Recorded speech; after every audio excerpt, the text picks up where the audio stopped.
Hello everyone, this is Cody Lee of BlackCatBooks.org, author of I the Dragon, Cruel and Beautiful, Rabbit Hole, Lore and Fray, and the upcoming Jaw of the Dragon.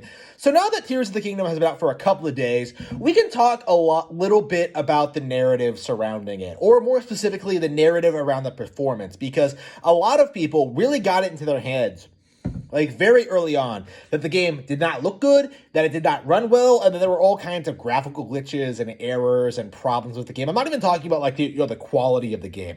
I'm talking about how it performs, how well it does. The Switch is outdated, hardware that was used when the dinosaurs still walked the earth, right? It's old and tired. It's supposed to be retired. They're not supposed to be putting out cutting-edge games. It's simply not possible. Not only is Tears of the Kingdom better looking, more demanding, runs better than games on PlayStation 5, Xbox Series X, not the S, the X, and the most powerful gaming PCs on the market, it's just a better game overall. When you look down on it, I don't think I like Tears of the Kingdom nearly as much as Breath of the Wild.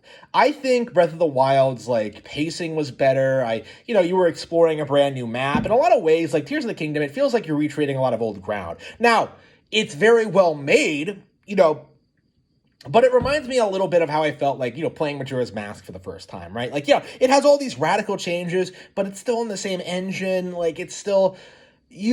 Things feel kind of off. It doesn't feel fresh and new the way that, the previous entry did, right? There are legitimate complaints you can make about Tears of the Kingdom, but more and more, I'm seeing that the immediate knee-jerk reaction among the community, before the game even has time to come out, right? Before we even know anything about it, is that, it's completely broken, it's unplayable, it doesn't deserve an 8 out of 10, it should be it should be a 6 out of 10, right? I saw so many people, defending that 6 out of 10 score, which is, ludicrous. The only reason I'm even, ribbing on Tears of the Kingdom at all is because, Breath of the Wild was one of the best games ever made. And Tears of the Kingdom is, if it's a 9 out of 10, it's slightly not as good as one of the best games ever made. The best game ever made. Breath of the Wild tops, the greatest games of all time list now, right? Tears of the Kingdom was never going to compete with that. It was always going to be a tough sell. I was iffy on the game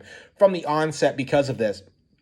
And there's nothing wrong with that, right? I'm not a blind consumer. I'm not constantly going, saying that, the new Zelda game is going to be better than the last. Just I didn't say that Majora's Mask, Wind Waker, Twilight Princess, Skyward Sword were better than Ocarina, because, Ocarina was clearly the genre-defining masterpiece that established the video game conventions for decades to come. So much so that even, today, Elden Ring rips it off. But, now, today, we're seeing a lot of people,